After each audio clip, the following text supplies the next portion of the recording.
ಇದು ಹೀರೋಯಿಸಂ ಅಲ್ಲ, ಇದು ಹೀರೋಯಿಸಂ. 16 ವರ್ಷದ ಹುಡುಗಿ ಬ್ರಿಟಿಷ್ಗೆ 2 ವರ್ಷ ಆಟ ಆಡಿಸಿದ್ರು. ಶ್ರೀಮಂತ ಬಿಸ್ನೆಸ್ ಮ್ಯಾನ್ ಮಗಳಾಗಿದ್ರು ಸಹ ಕ್ರಾಂತಿಕಾರಿಯಾಗಿ ನೇತಾಜಿ ಲೈಫ್ ಉಳಿಸಿದ್ರು. ಇವರೇ ಸರಸ್ವತಿ ರಾಜಮಣಿ, ಇಂಡಿಯಾಸ್ ಅಲ್ಲ ವರ್ಲ್ಡ್ಸ್ ಯಂಗೆಸ್ಟ್ ಸ್ಪೈ. 200 ವರ್ಷ ಆದ ಸ್ವಾತಂತ್ರ್ಯಕ್ಕಾಗಿ ಅಹಿಂಸೆಯ ಫಾರ್ಮುಲಾ ವರ್ಕ್ ಆಗ್ತಿಲ್ಲ, ಮುಂದೆ ನಾನು ಅಟ್ಲೀಸ್ಟ್ ಒಂದು ಲೂಟಿ ಫಾರ್ ಬ್ರಿಟಿಷ್ ನ ಮುಗಿಸ್ತೀನಿ ಅಂತ ಪಣ ತೊಟ್ಟು ಸ್ವಾತಂತ್ರ್ಯ ಸಂಗ್ರಾಮಕ್ಕೆ ತನ್ನೆಲ್ಲ ಬಂಗಾರನ ಡೊನೇಟ್ ಮಾಡಿ ನನ್ನನ್ನು ಸೇರಿಸ್ಕೊಳ್ಳಿ ಅಂತ ನೇತಾಜಿಗೆ ರಿಕ್ವೆಸ್ಟ್ ಮಾಡ್ಕೋತಾರೆ. ನೇತಾಜಿ ಅವರು ಇಷ್ಟೊಂದು ಬಂಗಾರ ಬೇಡ, ಇಷ್ಟು ಚಿಕ್ಕ ವಯಸ್ಸಿಗೆ ನೀನು ಬರೋದು ಬೇಡಮ್ಮ ಅಂತ ಹೇಳ್ತಾರೆ. ಸ್ವಾತಂತ್ರ್ಯ ಹೋರಾಟ ಎಲ್ಲರ ಜವಾಬ್ದಾರಿ, ವಯಸ್ಸು ಮುಖ್ಯ ಅಲ್ಲ ಅಂತ ಕನ್ವಿನ್ಸ್ ಮಾಡ್ತಾರೆ. ಮಗು, ನೀನು ತಾಯಿ ಸರಸ್ವತಿ ತರ ಮಾತಾಡ್ತಾ ಇದೆಯಾ ಅಂತ ಆವತ್ತು ಸರಸ್ವತಿ ರಾಜಮಣಿ ಅಂತ ನೇತಾಜಿ ಕರೆದ್ರು. 1944 ಅಲ್ಲಿ ಹುಡುಗರ ವೇಷದಲ್ಲಿ ಸರಸ್ವತಿ ಹಾಗೂ ದುರ್ಗಾ ಬ್ರಿಟಿಷರ್ಸ್ಗೆ ಆಫೀಸ್ ಬಾಯ್ ಆಗಿ ಶೂ ಪಾಲಿಶ್ ಮಾಡ್ತಾ ಟೀ ಕೊಡ್ತಾ 2 ವರ್ಷ ನೇತಾಜಿ ಹಾಗೂ ಉಳಿದ ಕ್ರಾಂತಿಕಾರಿಗಳನ್ನ ಮುಗಿಸೋ ಪ್ಲಾನ್ ನ ಲೂಟರ್ಸ್ ಇಂಗ್ಲಿಷ್ ಅಲ್ಲಿ ಮಾತಾಡ್ಕೊಳ್ಳೋದನ್ನ ಕೇಳಿಸ್ಕೊಂಡ್ ಬಂದು ನೇತಾಜಿ ಅವ್ರಿಗೆ ಇನ್ಫಾರ್ಮ್ ಮಾಡ್ತಾರೆ.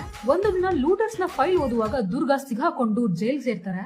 ನಂತರ ಬ್ರಿಟಿಷರ್ಸ್ ಪಾರ್ಟಿ ಮಾಡುವಾಗ ಬರ್ಮಿ ಡ್ಯಾನ್ಸರ್ ವೇಷದಲ್ಲಿ ಸರಸ್ವತಿ ಅವರು ಲೂಟರ್ಸ್ ನ ಡ್ರಿಂಕ್ಸ್ ಗೆ ಓಪಿಯಂ ಹಾಕಿ ಡಿಸ್ಟ್ರಾಕ್ಟ್ ಮಾಡಿ ದುರ್ಗಾನ ಬಿಡಿಸ್ಕೊಂಡು ವಾಪಸ್ ಹೋಗುವಾಗ ಬ್ರಿಟಿಷ್ ಗಾರ್ಡ್ ಶೂಟ್ ಮಾಡಿ ಸರಸ್ವತಿ ಅವರ ಕಾಲಿಗೆ ಬುಲೆಟ್ ಬಿದ್ದು ತಪ್ಪಿಸ್ಕೊಂಡು ಹೋಗುವಾಗ ಇಬ್ರು ಮರ ಹತ್ತಿ ಕೂತು ನೋಡ್ತಾರೆ. ಬ್ರಿಟಿಷರ್ಸ್ ಕಾಲ್ ಕೆಳಗಡೆ ಓಡಾಡಿದ್ರು ಹಿಡಿಯಕ್ಕೆ ಆಗಲ್ಲ.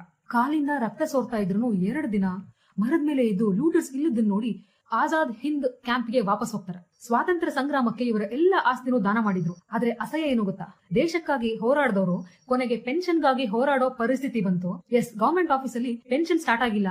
Japan government freedom fighter certificate ಕೊಟ್ಟಿದೆ ಅಂತ ತೋರಿಸಿದ್ರೆ ಸರ್ಟಿಫಿಕೇಟ್ ನೇ ಹರಿದು ಹಾಕಿ ಪೆನ್ಷನ್ ಹೋಗಿ ನೇತಾಜಿನ್ ಕೇಳ್ಕೊ ಅಂತ ಅಂದ್ರು. 1971 ತನಕ ಪೆನ್ಷನ್ ಇಲ್ಲ, ಇಲ್ಲಿ ತನಕ ಸಿಲೆಬಸ್ ಅಲ್ಲಿ ಇವ್ರ ಹೆಸರಿಲ್ಲ. ಅನಾಥವಾಗಿ 91ನೇ ವಯಸ್ಸಿಗೆ ತೀರ್ ಹೋಗ್ತಾರೆ. ನಾವು PSC ಇರುವಾಗ ರೋಮಿಯೋ ಜೂಲಿಯಟ್ ಬಗ್ಗೆ ಪಾಠ ಇತ್ತು. 80 ವರ್ಷ ಆಯ್ತು. ಅಟ್ಲೀಸ್ಟ್ ಇವಾಗಾದರೂ ಇವರ ಹೆಸರು ಪ್ರತಿ ಮನೆ ತಲುಪಬೇಕು ಅಂದ್ರೆ ಸರಸ್ವತಿ ರಾಜಮಣಿ ಕಾಮೆಂಟ್ ಮಾಡಿ. ಒಂದೇ ಮಾತು. ಜೈ ಹಿಂದ್.